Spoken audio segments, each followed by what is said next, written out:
नौजवान था और यतीम भी था। शौक बन गया दीन पढ़ने का।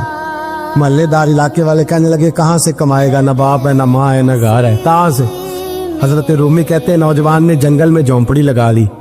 वहां वो सुबह मदरसे जाता, शाम को जंगल में रहता, वहां अल्लाह अल्लाह करता, सबक याद करता। एक दिन बादशाह की बेटी रास्ता भूल गई, जंगल में आई सहेलियों के साथ, बॉडीगार्ड भी साथ थे पर रास्ता भूल गई। खोती खोती शाम हो गई, ऐसी खोई कि जब रात गहरी हो गई तो आके उस नौजवान के पास रुकी और चिल्लाने लगी। शेर के दहाड़ने की आवाज आती है, भेड़िए के बोलने की आवाज आती है। नौजवान अकेला, सहेलियां बिछड़ गई, गार्ड बिछड़ गए। कहने लगी मैं परेशान हूँ, मुझे जगह मिल जाएगी। नौजवान कहता मैंने शहजादी देखी और मुझे भी पता था कि घर एक ही है और आग को अंदर से दरवाजा भी बंद करना पड़ता है, जंगल जानवर भी आ जाते। कहते मेरी छोटी सी कुटिया में झोंपड़ी में वो आई, रो के कहने लगी सहारा कोई नहीं, अगर मैं पीछे निकलूंगी तो भेड़िए खा जाएगा।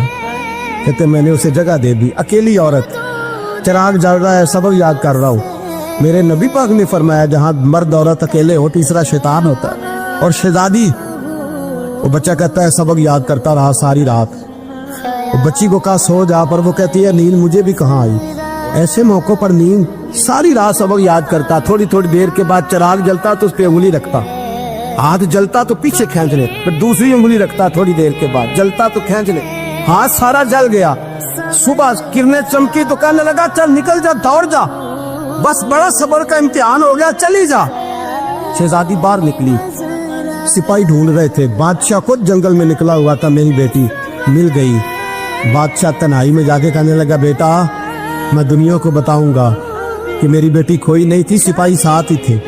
ये बड़ा मुश्किल होता है, बेटी तो भूल के भी रात कहीं रह पड़े तो लोग जीने नहीं देते, तो बेटा मुश्किल हो जाएगा मेरे लिए।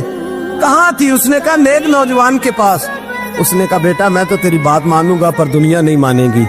अगर उस नौजवान ने किसी को बता दिया कि तू उसके पास थी तो फिर लोग मेरा जीना मुहाल कर देंगे।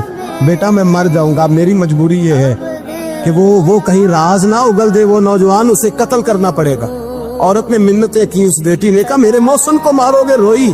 और वो कहने लगा मैं बादशाह हूँ, मेरा अपना वकार है, मैं उसको छोड़ नहीं सकता। गिरफ्तार कर लाए सिपाही। वक्त तय हो गया सजा का। अकेले कार कोठरी में रखा गया, जो उसके खास एतबार वाले थे उनकी ड्यूटी लगाई। बादशाह ने बुलाया, पहले बिलम आया। औरत कहने लगी, बेटी कहने लगी एक दफा तो बुलाओ ना, एक सवाल बस पर्दे में रह के पूछना है और फिर जो आपका जी चाहे। मेरे मौसम को मारना तो है, तो मर्जी आपकी। सामने खड़ा किया नौजवान पर